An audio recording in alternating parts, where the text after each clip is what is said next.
विद्यार्थी मित्रों, ધોરણ 9 વિષય હિન્દી આપણે આજે ગદ્ય 9 નિર્ભય બનો ને સમજૂતી મેળવીએ.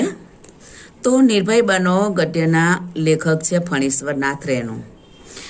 फणीश्वरनाथ रेणु का जन्म ईस्वी सन 1921 और निधन सन 1977 में हुआ है. रेणुनाथ का जन्म बिहार में वर्तमान बिहार के पूर्णिया जिले के औराही हिंगना गांव में हुआ था. उनकी शिक्षा दीक्षा उनके गांव विराटनगर यानी कि नेपाल तथा वाराणसी में हुई. उन्होंने भारत तथा नेपाल के स्वाधीन आंदोलन में भी सक्रिय भाग लिया था. उन्होंने कारावास भी भोगा था. कुछ समय तक उन्होंने आकाशवाणी पटना के कवि कार्य किया और उन्हें उपन्यास मेला आंचल प्रकाशित किया. उनके साथ ही विख्यात हो गए. मेला आंचल इनका प्रख्यात उपन्यास है. रेणु जी ने रचनाओं में उनका जीवन अनुभव मुखरता है. इन फणीश्वरनाथ रेणु जी ने जो काव्य लिखा है, जो उपन्यास लिखा है, इसमें उनका जीवन का अनुभव भी लिखा है. फणीश्वरनाथ रेणु उनकी भाषा में लोक बोलियों के शब्दों का भी प्रयोग ध्यान कर सके. लोक बोलियां ने जो उनके गांव में बोली जाती है वो भाषा भी आती है. भाषा के ताजगी और नयापन भी है. उनके उपन्यास में भाषा के नयापन भी आते हैं. मेला आंचल, धरती परिक्रमा, जुलूस, चौराहे आदि उनके प्रमुख उपन्यास है. और ठुमरी, अग्निखोर, महक ये उनकी कहानी संग्रह है. भारत सरकार ने उन्हें पद्मश्री की उपाधि से सम्मानित भी किया है. पद्मश्री अवार्ड भी उनको भारत सरकार ने दिया है. किनको? फणीश्वरनाथ रेणु को. चल विद्यार्थी मित्रों, अब हम आगे देखें. प्रियोदा. प्रियव्रत राय मैट्रिक में पढ़ता था. प्रियोदा एक लड़का है. स्कूल के सभी लड़के और मास्टर उनको प्यार करते हैं. प्रियोदा होशियार है, इसलिए सब लड़के और मास्टर यानी शिक्षक सभी उनको प्यार करते हैं. स्कूल ही नहीं, उस छोटे से कस्बे यानी गांव, उसको प्रायः सभी जानते हैं. हर रविवार की सुबह बगल में झोली लटकाकर सन्यासी आश्रम के लिए मुठिया यानी मुट्ठी अनाज वसूलने यानी कि लेने के लिए, मांगने के लिए निकलता है.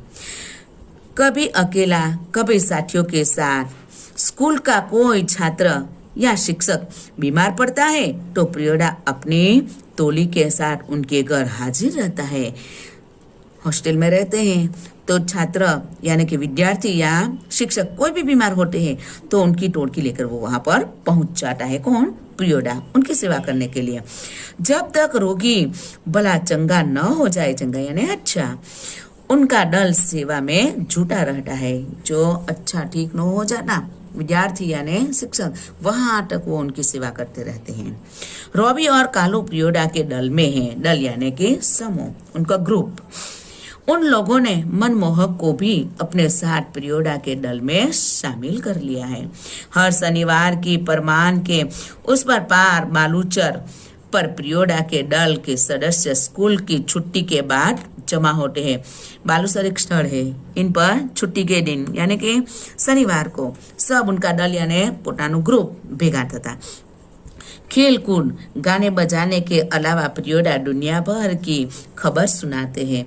रविवार का प्रोग्राम तय करते हैं कि मोहल्ले में कौन जाएगा मुठिया वसूलने, यानी कि रविवार के दिन ही वो सब तय कर लेता है यानी नक्की कर लेते हैं कि रविवार को इस मोहल्ले में कौन मांगने के लिए जाते हैं, इस बीमार की कौन सेवा करेंगे. ऐसा सब कार्य तय हो जाता है.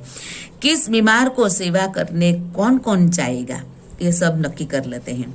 उस दिन मनमोहन का परिचय देते हुए कालू ने कहा, प्रियोदा यह मनमोहन खूब तेज लड़का है, क्लब का सदस्य होना चाहता है. प्रियोदा ने मनमोहन को सिर से पैर तक देखकर पूछा. एक लड़का है, वो उनका मित्र है मनमोहन, इनको लाता है कहते हैं कि ये भी हमारे दल में आना चाहते हैं, कि हमारे ग्रुप में आना चाहते हैं। तब प्रियोडा ने कहा आने दो, और उसे सिर से पैर तक, यानी ऊपर से नीचे से उनको देख लिया। किसने? प्रियोडा ने देखा मनमोहन को।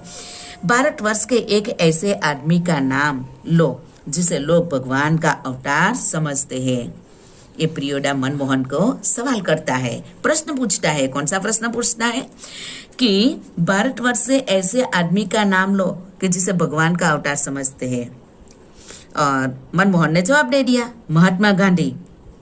ठीक है, तुम पढ़ लिख कर क्या बनना चाहते हैं? दूसरा सवाल प्रियोडा करते हैं। प्रियोडा का दूसरा सवाल। मनमोहन चुप रहा और फिर बोला कि वकील। मनमोहन का जो दूसरा सवाल का उत्तर क्या है? कि मैं वकील बनना चाहता हूं। सभी ठठाकर हंसे, तो सभी हंसने लगे, लेकिन प्रियोडा गंभीर ही रहे। बोले ठीक है, बीमार लोगों की सेवा करना जानते हैं? तब मनमोहन ने कहा सीख लेंगे। शाबाश, यही रोगी हैजा से पीड़ित हो। मनमोहन चुप रहा, क्योंकि हैजा यानी આપણે કઈ બીમારી કે ખાંસીવાળી બીમારી હોય ને, એને કહેવાય ટીબીનો રોગ। हैजा के नाम से ही उसे डर लगने लगता है। गाना जानते हो? गाना यानी गीत गाना। जी। तैरना जानते हो?